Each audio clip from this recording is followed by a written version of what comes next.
मैं खुद अगर अभी रिसेंटली अगर मैं फ़ोन निकाल के दिखाऊँ ना 10 रिसेंटली 9 पोस्ट दिखती हैं, तो 9 पोस्ट में से ना 8 या 6 पोस्ट मैं लिख के दे सकता हूँ कि उसमें राम मंदिर होगा या राहुल गांधी की बुराई होगी या कुछ और होगा।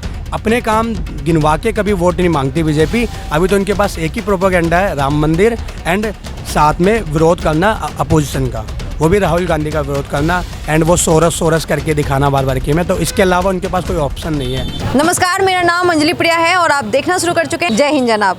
नमस्कार सर, आपका नाम? Good evening, Amit Kumar. Sir आपका नाम? ईसू। सर आप क्या करते हो? मैं पोस्ट ग्रेजुएटेड हूँ एंड इंस्टीट्यूट चलाता हूँ, ट्यूशन पढ़ाता हूँ, साइंस मैथ्स। अभी मतलब इलेक्शन चल रहे हैं, उत्तर पूर्वी दिल्ली में भी इलेक्शन है। कन्हैया कुमार खड़े हुए हैं, मनोज तिवारी 2 बार से खड़े हुए हैं। तो हम लोग बात कर रहे हैं कि आपको क्या लगता है कन्हैया कुमार को लेके? दोनों बिहार के लाल हैं, जनता क्या सोचती है कन्हैया कुमार को लेके? देखो, दिल्ली में क्या है ना, पूर्वांचली थोड़ा है और दोनों कैंडिडेट पूर्वांचली है, मनोज तिवारी भी और कन्हैया कुमार भी। और जो रुख है दिल्ली का वो बीजेपी का लोकसभा में ज़्यादा है, जितना असेंबली में नहीं है वो तो सबको पता है जब तक केजरीवाल है। तो अगर लोकसभा को देखते हुए चलें तो मुझे रुख ज़्यादा दिखता है, वो मुझे कन्हैया कुमार का ना होके मनोज तिवारी का दिखता है। वो बात अलग है कि कन्हैया कुमार एक अच्छे युवा हैं और एक एजुकेटेड हैं और जेएनयू से निकले हुए हैं और युवा उनको फॉलो करते हैं, मैं भी करता हूँ इवन। बट लोगों का जो रुख है, जो पूर्वांचली हैं, वो तो मनोज तिवारी को ही जाएगा। लेकिन वहाँ की जनता बार बार ये कह रही है कि मनोज तिवारी 2 टेन्योर में कुछ काम नहीं किए, इवन संसद भवन नहीं गए। हाँ, तो ये वही बात हो जाती है ना, आएगा तो मोदी ही, ऐसा ही कुछ। तो आएगा तो मोदी मतलब कुछ भी करो, मतलब कुछ भी, जैसे होता है ना, लोग होते हैं एजुकेटेड होते हैं, अब आएगा तो मोदी, वो कुछ नहीं देख रहे हैं।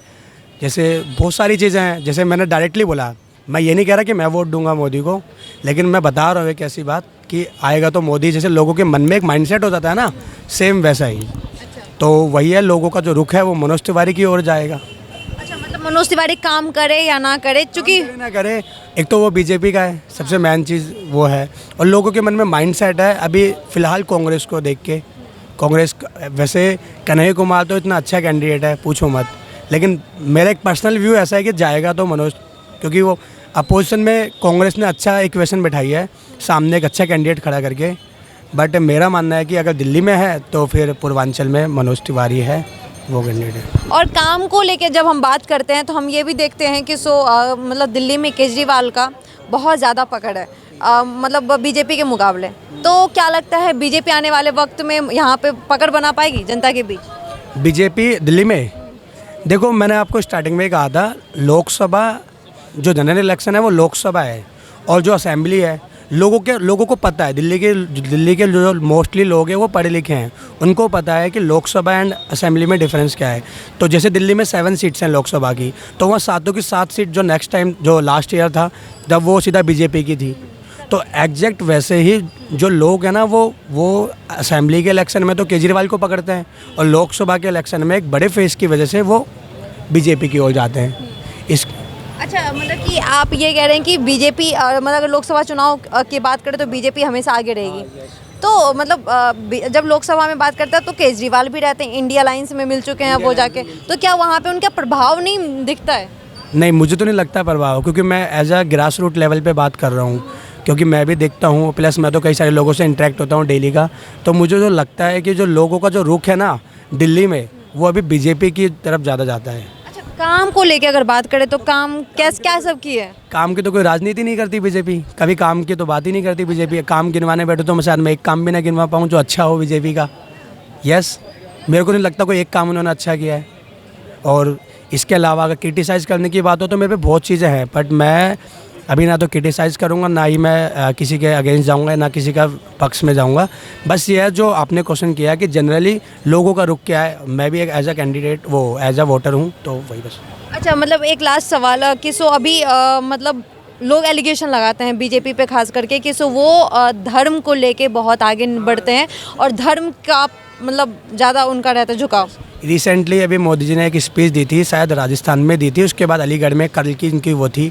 उन दोनों स्पीच में उन्होंने पुराने जो हमारे जो फॉर्मर प्राइम मिनिस्टर थे मनमोहन सिंह, उनकी एक स्पीच थी कि उन्होंने exact SC ST and females and children's and last में माइनॉरिटीज़ बोला था कि उनके ऊपर सभी रिसोर्स का सभी पे इक्वली डिस्ट्रीब्यूट होना चाहिए, फर्स्ट प्रायोरिटी होनी चाहिए। और जो एग्जैक्ट बात है ठीक है। और मनमोहन सिंह जैसे तो कोई प्राइम मिनिस्टर है ही नहीं सकते जो उन्होंने 1992 में किया, ठीक है।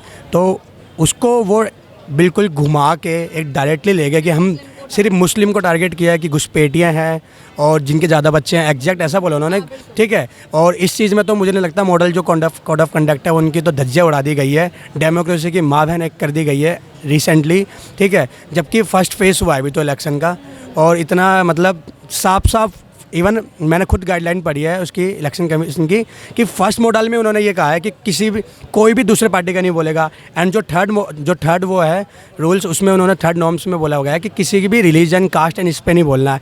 एंड मोदी जी तो हर रैली में यही बोल रहे हैं। इवन उन्होंने अभी रिसेंटली मुसलमानों के लिए इतना बोला है, इससे पहले उन्होंने राम मंदिर का बोला था कि मंदिर जिसने बनवाया है, तो वही चीज़ है। तो अभी बीजेपी के पास कोई ऑप्शन नहीं है। मैं बीजेपी को फॉलो करता हूँ इंस्टाग्राम पे, ट्विटर पे, एक्स पे। मैं खुद अगर अभी रिसेंटली अगर मैं फ़ोन निकाल के दिखाऊँ ना, 10 रिसेंटली 9 पोस्ट दिखती हैं, तो 9 पोस्ट में से ना 8 या 6 पोस्ट मैं लिख के दे सकता हूँ कि उसमें राम मंदिर होगा या राहुल गांधी की बुराई होगी या कुछ और होगा। अपने काम गिनवा के कभी वोट नहीं मांगती बीजेपी। अभी तो उनके पास एक ही प्रोपेगेंडा है, राम मंदिर, एंड साथ में विरोध करना अपोजिशन का, वो भी राहुल गांधी का विरोध करना, एंड वो सोरस करके दिखाना बार बार कि मैं, तो इसके अलावा उनके पास कोई ऑप्शन नहीं है। अपनी चीज़ें ना दिखा के वो यही चीज़ें करते हैं ज़्यादातर, मैंने तो यही देखा है, ऑब्जर्व किया हुआ है। सर इन चीज़ों पे इलेक्शन कमीशन को भी लोग मतलब पिन करते हैं कि आप इस पे कुछ कमेंट कीजिए, बट उनका कोई कमेंट नहीं आया। रिसेंटली जो 2 इलेक्शन कमिश्नर हुए हैं, वो अगर उनका बैकग्राउंड उठा के देखें तो वो आरएसएस के बंदे हैं, तो वो क्या ही वो इलेक्शन कमीशन को संभाल पाएंगे, ठीक है। तो वही इलेक्शन कमीशन हमारा फेयर नहीं है, बिल्कुल फेयर नहीं है, ठीक है। वो अपोजिशन पे कोई एक बात होती है उसका पूरा अकाउंट डिलीट करवा देता है, लेकिन यही रूलिंग पार्टी कुछ करती है तो वो कुछ भी एक्शन नहीं करता। और रिसेंटली लोगों को दिख रहा है, जो एजुकेटेड लोग हैं, जो न्यूज़पेपर उठा के पढ़ते हैं, तो उनको सब दिखता है। बाकी तो कह नहीं सकते अनएजुकेटेड अनवक्त कुछ भी कहें। जैसे कि आपने कहा कि 10 साल में कोई काम की बात ही नहीं करते मोदी जी, ना प्रेस कॉन्फ्रेंस को भी लेके खैर उनके ऊपर कॉन्फ्रेंस तो नहीं होती कभी, और ना मुझे लगता है कि मैं जब तक मैं जिंदा हूँ जब तक मैं मोदी जी को ऐसे प्रेस कॉन्फ्रेंस में देख पाऊँगा।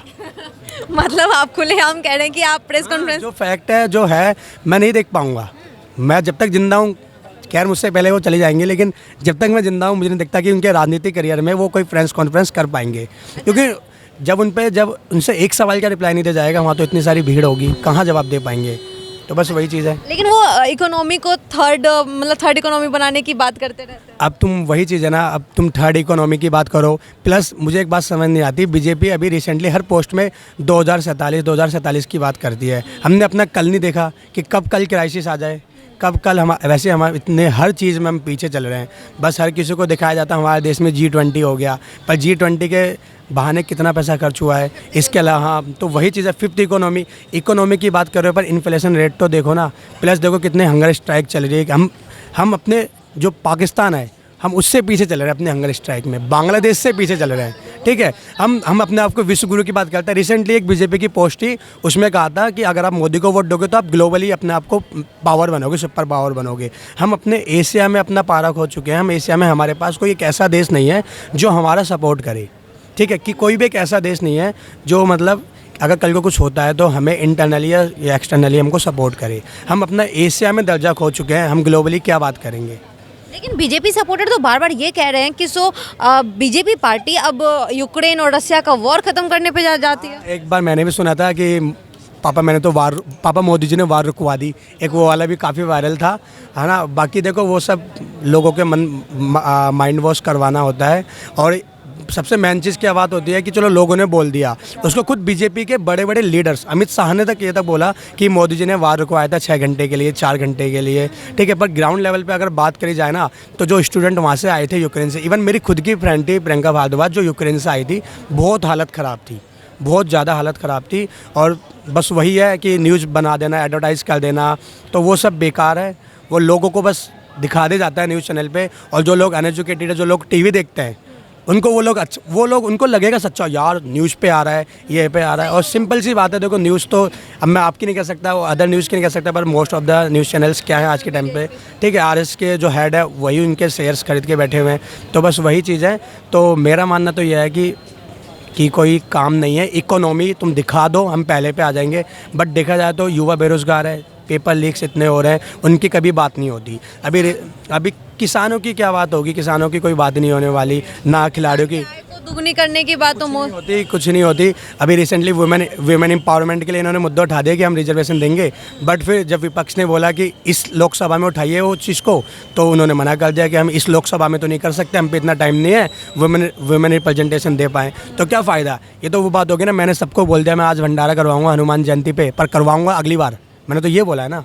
तो बस वही चीज़ है कि बोल देना और फिर उसको रियलिटी में फंक्शनिंग करना, वो बहुत ज़्यादा बहुत डिफरेंस होता है। बोलने में तो 15-15 लाख भी बोले थे, 2-2 करोड़ एम्प्लॉयमेंट भी बोले थे, पता नहीं क्या क्या बोला था। तो वही चीज़ है, 2019 तक हमारा देश स्वच्छ हो जाएगा, हाँ भ्रष्टाचार हो जाएगा, ठीक है, डिमोनेटाइजेशन का कुछ भी नहीं हुआ, इलेक्ट्रल बॉन्ड जैसे वो हो गया। तो वही चीज़ है, फाइनेंस मिनिस्टर के हस्बैंड कह रहे हैं कि अगर कुछ होता है तो कॉन्स्टिट्यूशन ख़त्म हो जाएगा। तो वही चीज़ है, मोस्ट ऑफ द जो लीडर हैं वो बड़े बड़े इकोनॉमिस्ट कह रहे हैं कि अगर कल को एक और टेन्योर हुआ इनका तो शायद क्या पता ख़त्म भी हो जाए। और आज ही रिसेंटली टोंक में रैली करी थी मोदी जी ने, मैं फॉलो करता हूँ, ऐसी बात नहीं है। तो उन्होंने बोला कि हम रिजर्वेशन रखेंगे, ये करेंगे वो करेंगे। देखो रिजर्वेशन एक चीज़ फेयर है, जो आज से नहीं बहुत टाइम से चलती हुई आ रही है और वो चलती रहेगी, लेकिन उसके बहाने उसके आड़े लोगों को हिंदुत्व के बारे में भड़का देना, मुसलमानों के खिलाफ कर देना, तो वही चीज़ें हो रही है इलेक्शन में। कोई कोड ऑफ कंडक्ट नहीं देखा जा रहा, कोई इलेक्शन की नहीं देखी, डेमोक्रेसी को बिल्कुल ख़त्म किया हुआ है। ठीक है, क्या पता मैं बोल रहा हूँ कल मेरे साथ क्या हो जाए, ऐसा ही है सब कुछ, रियलिटी यही है। अच्छा, ये जैसे कि एक और बात कही जाती है कि सो बीजेपी मतलब पार्टी अगर नेक्स्ट टेन्योर में आती है तो वो 1 नेशन 1 इलेक्शन के ऊपर मतलब बात कर रहे हैं कि वो आ सकती है। तो अगर 1 नेशन 1 इलेक्शन होता है तो क्या होगा फिर? वही हो रहा है इस टाइम, अपोजिशन को कोई पावर नहीं है इस टाइम। पहली चीज़, कांग्रेस का इन्होंने बैंक ख़त्म कर दिया, तो ये 1 नेशन 1 पावर ही चल रहा है एंड 1 पार्टी ही चल रही है। ठीक है, इस टाइम जो इलेक्शन चल रहे हैं फेयर नहीं चल रहे हैं, डिक्टेटरशिप भी है। ठीक है, 75% डिक्टेटरशिप हो गई है, बस अब एक बार इलेक्शन जीत जाए तो 100% भी हो जाए, पर मेरा मानना है ऐसा हो नहीं सकता।